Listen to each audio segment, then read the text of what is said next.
Olá pessoal, tudo bem com vocês? Eu sou o tio Raul e hoje apresento a segunda parte da civilização romana. Na primeira, nós havíamos estudado a monarquia e a república romana. Hoje, finalmente, nós chegaremos no ápice, no auge da civilização romana, a fase do império. O maior e mais forte que já existiu. E é interessante, porque quando nós falamos do Império Romano, nós temos uma divisão clássica na sua periodização. O Alto Império e o Baixo Império. Toda vez que eu disser Alto Império, eu estou me referindo à formação do Império Romano, ao auge dessa civilização.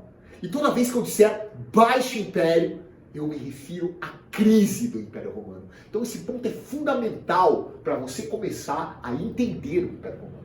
E nós começamos o Império com o imperador que centralizou o poder, que teve o apoio do Senado, que centraliza esse órgão, que coloca esse órgão, que era o mais forte da República, nas suas mãos.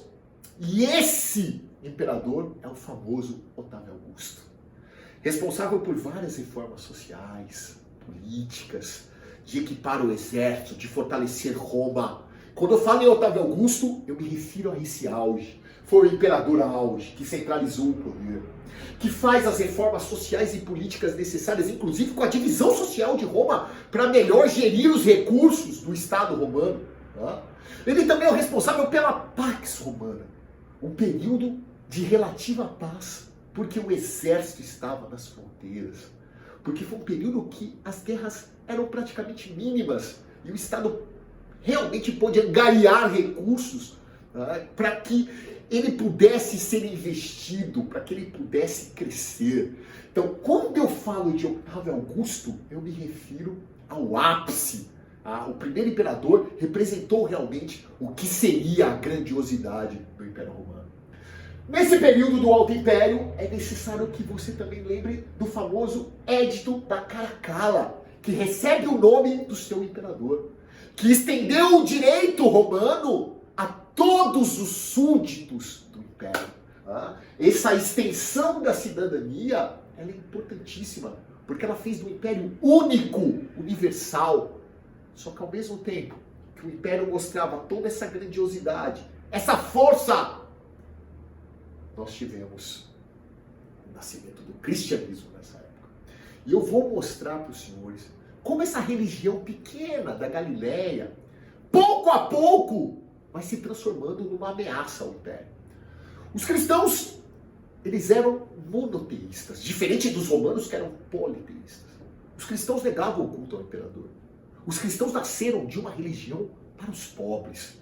E além de negar o culto ao imperador, eles pregavam a igualdade, que ameaçava uma sociedade hierárquica, como a romana, grandes diferenças sociais. E é interessante que pouco a pouco essa civilização vai sendo tomada pelo cristianismo. Ela vai sendo, de certa forma, as suas entranhas, principalmente no Baixo Império, irão ruir em função da religião cristã. É interessantíssimo isso, eu vou explicar daqui a pouquinho. Mas fique com essa imagem do Alto Império como o quê? Como um período de esplendor. Quando você pega a famosa extensão do Império, você começa a verificar o quão grandioso ele era. O Império Romano, ele tinha características quase que globais para a época. Tudo que você conhecia como mundo na época estava na mão dos romanos. Era um império que ia lá da Espanha, olha que interessante, lá da Península Ibérica, passava pela Gália, pela Britânia, pela Macedônia, pela Ásia Menor, chegava até o Egito e tomava todo o norte da África. A expressão que foi utilizada pela primeira vez lá na República também serve para o Império. Mare Nostrum, ou seja, o Mediterrâneo. É uma grandiosidade. Foi praticamente invencível. Só que como todo grande império na história, ele também caiu, ele também ruiu. E essa parte que eu vou explicar para os senhores agora. O famoso Baixo Império Romano. Ou seja, a crise do Império Romano.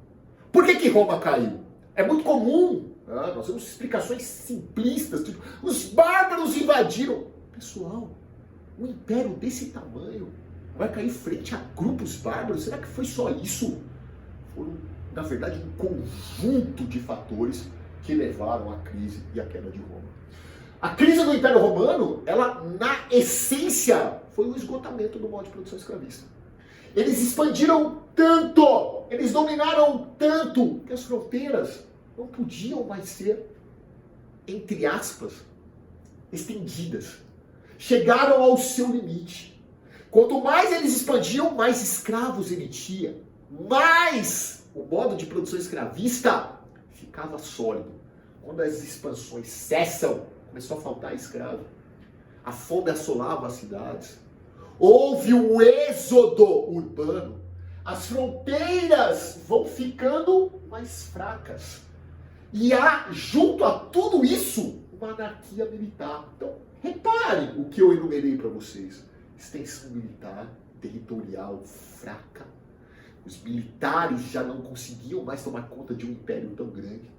A anarquia militar, imperadores, desde o Alto Império, né, até o Baixo Império, imperadores como, se você pegar, por exemplo, a loucura de Calígula, se você pegar, por exemplo, a crueldade de Nero, quando você pensa nos imperadores romanos, principalmente nos últimos imperadores, nos últimos 30 anos, foram 21 imperadores.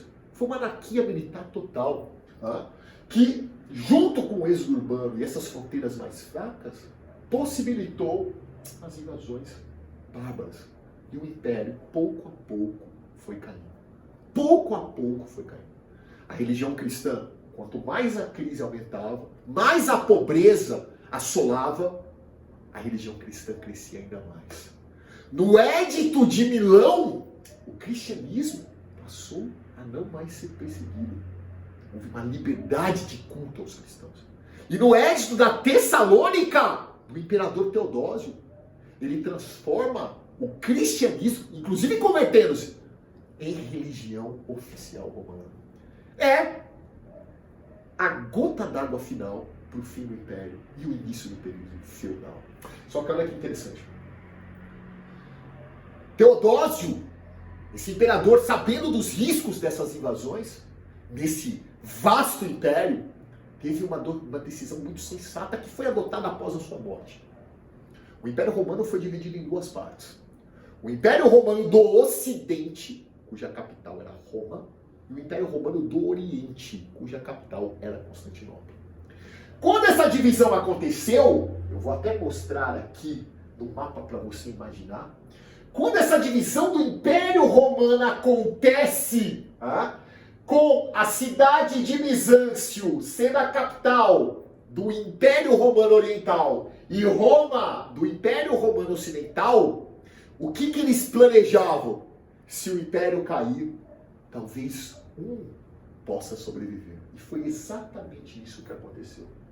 Quando o Império Romano caiu, quando eu falo a queda de Roma, estou falando do Império Romano do Ocidente. Roma caiu e toda a questão ocidental frente às invasões bárbaras. Eram aqueles povos estrangeiros que não falavam latim, viviam além das fronteiras. Só que um império não caiu, que é o Império Romano do Oriente. Talvez até por ser um ponto mais comercial, da divisa da Europa com a Ásia, esse império permaneceu. E aqui vai ser formada a famosa civilização bizantina, que é uma continuação do legado do antigo Império Romano. Essa civilização é a nossa próxima aula. Nós vamos estudar agora já dentro do contexto da Idade Média. Só que o famoso Império Romano do Ocidente, esse sim cai. E fica, para nós ocidentais, o grande legado de Roma. As organizações políticas como a República, o Senado, a característica do direito romano, quase que universal, base para o direito ocidental, a arquitetura e engenharia, a qual eu citaria, por exemplo, o Coliseu, o latim, o calendário, como você conhece, 12 meses, 365 dias, o calendário romano. Então, essa base vai ser a base da formação de toda a cultura ocidental, junto com o legado gringo. Tudo bem? Fique com Deus, pessoal, e até uma próxima aula.